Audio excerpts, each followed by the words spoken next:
আজকে আমরা যাচ্ছি ৪৮তম আন্তর্জাতিক বইমেলায়, যেটা সল্ট লেকে হচ্ছে। আমরা গেছিলাম সরকারি বাসে করে। ছিল স্পেশাল বাস। এটা বইমেলার জন্যই শুধু দেওয়া হয়েছে। এটা গিয়ে স্ট্যান্ড করছিল করুণাময়ী বাস স্ট্যান্ডে। ওখানে নেবে, তারপর ওখান থেকে ওখানে ৭ নম্বর গেট মেলাতে ঢোকার জন্য আছে।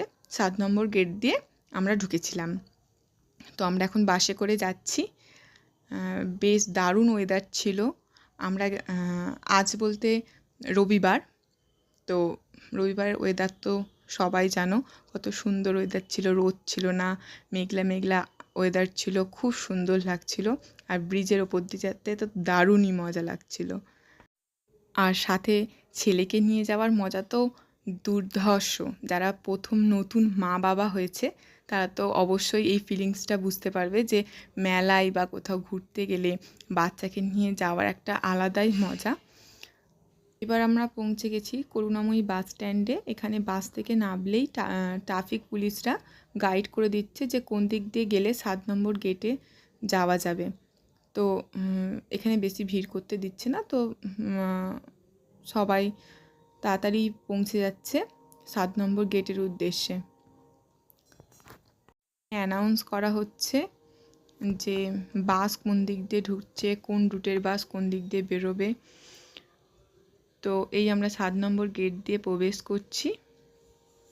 এখানে প্রবেশ করতে গিয়ে চেকিং হচ্ছে, ব্যাগ চেক করা হচ্ছে, ব্যাগের মধ্যে কি আছে সেটা দেখিয়ে, ছোট হোক বড় হোক যাই হোক, যে দেখে নিচ্ছে, তারপরে প্রবেশ করতে পারছে। তো আমাদের ব্যাগটাও এবার দেখবে।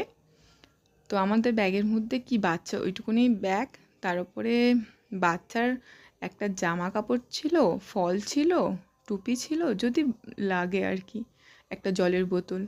তো আমাদের চেক হয়ে গেছে। আমরা এবার যাচ্ছি বইমেলার ভেতরে। বইমেলা, তার ওপরে সরস্বতী পুজো। মানুষরা তো খুব সুন্দর সুন্দর সেজেছে।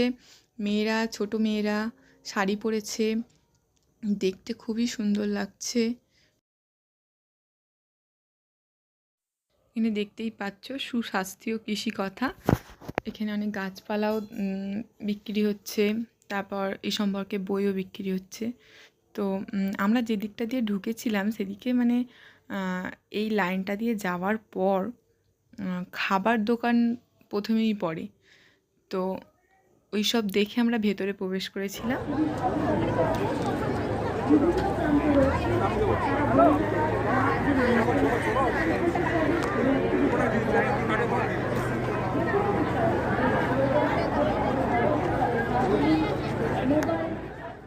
দেখো এখানে আনন্দ প্রকাশনী। এরপরে এখানে ইস্কনের আছে, তারপরে রামকৃষ্ণ মিশনের আছে, এরকম ইস্কন। যে যেরকম চাইবে, যেরকম মানুষ আসবে সেরকমই নিতে পারবে। এখানে Ramakrishna mission institute of culture. এখানে শো হচ্ছিল, ছেলেরা গান গাইছিল।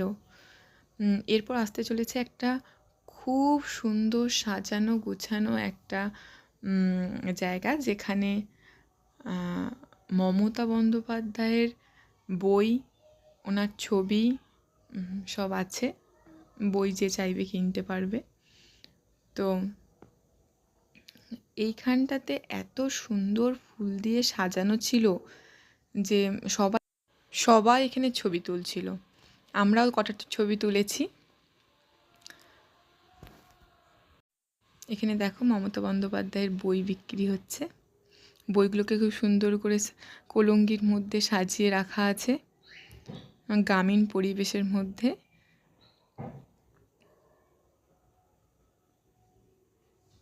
দারুণ।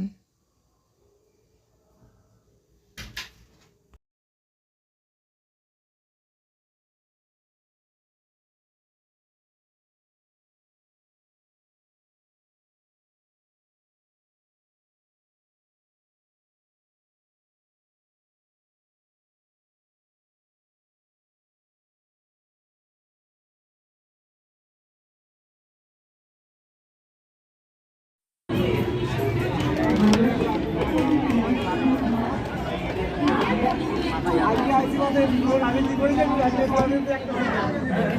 পুলিশের ব্যবহারের নানান জিনিস, রাইফেলটা কী নাম, এছাড়া কীভাবে ব্যবহার করা হয়,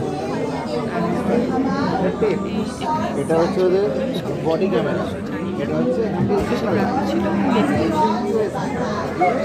আমার হাজবেন্ড আমার ছেলেকে বোঝাচ্ছে যে কোনটা কী জিনিস, কোনটা কাজে ব্যবহার করা হয়।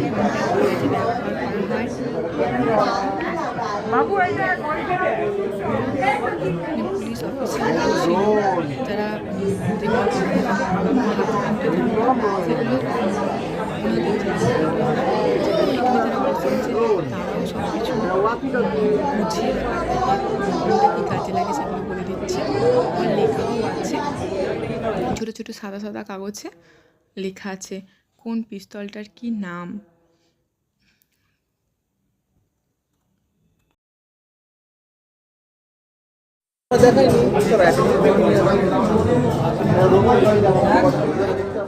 এখানে ফল কেটে কেটে এগুলো বানানো হয়েছে, দেখো কি সুন্দর। মিত্র অ্যান্ড ঘোষ পাবলিশার্স। এখানে বাচ্চাদের নানান গল্প আছে। এখানে আমি ঢুকেছিলাম আমার পুচকের জন্য একটা বই কিনতে, কারণ ওর জীবনের প্রথম বই মেলায় ও এসেছে, তাই একটা বই তো কিনতেই হবে। তারপর এখানে একটা খুব সুন্দর পুচকুদের জন্য ছবি তোলার জায়গা ছিল, সেখানে গিয়ে আমি আমার পুচকু ছবি তুললাম।